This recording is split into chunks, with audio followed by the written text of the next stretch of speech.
Là aussi, nous avons la covariance, mais nous n'avons pas les deux variances. Donc, on va calculer. Il faut qu'on les calcule. Calcul de Vx.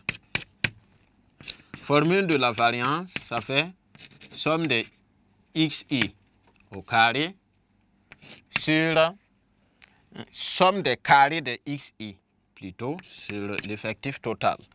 Et donc, si on veut appliquer ça ici, je reviens au niveau de xi. Si vous remarquez, c'est à peu près la même chose. Sauf que ici, là, ils sont au carré.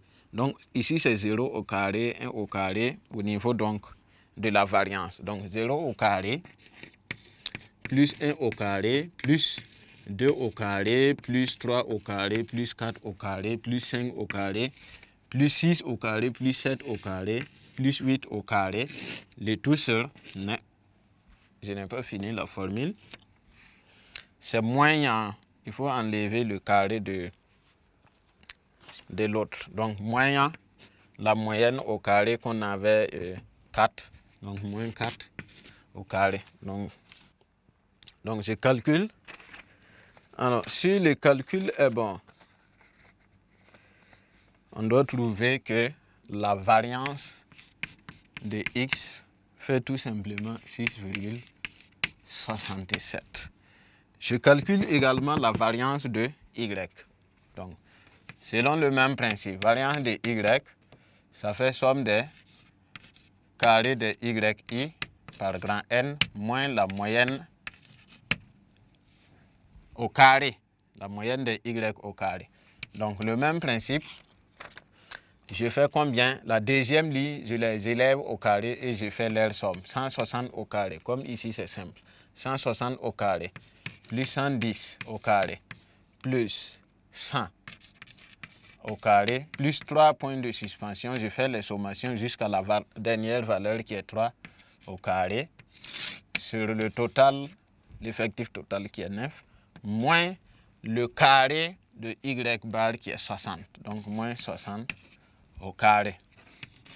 Donc, la variance de y, alors si c'est bien calculé, ça fait 2570.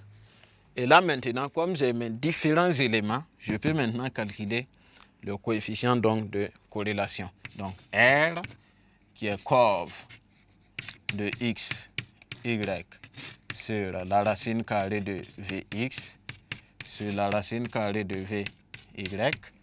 Ça sera simplement la covariance. Elle est où?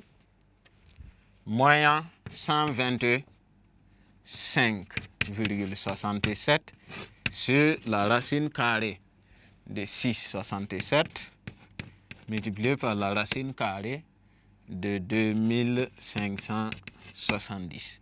Donc le coefficient de corrélation, on trouve moins 0,96.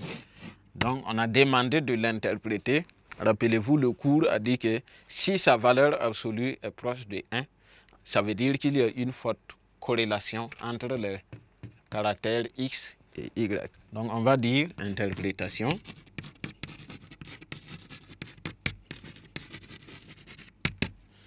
Valeur absolue de R égale à 0,96. Donc, il y a une forte ou bonne corrélation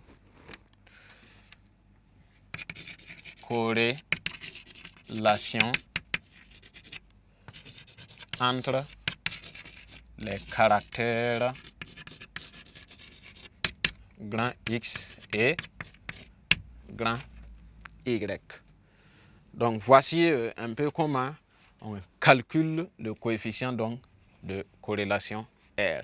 En petit 3, on nous demande de faire la régression de Y en X en utilisant les moindres carrés.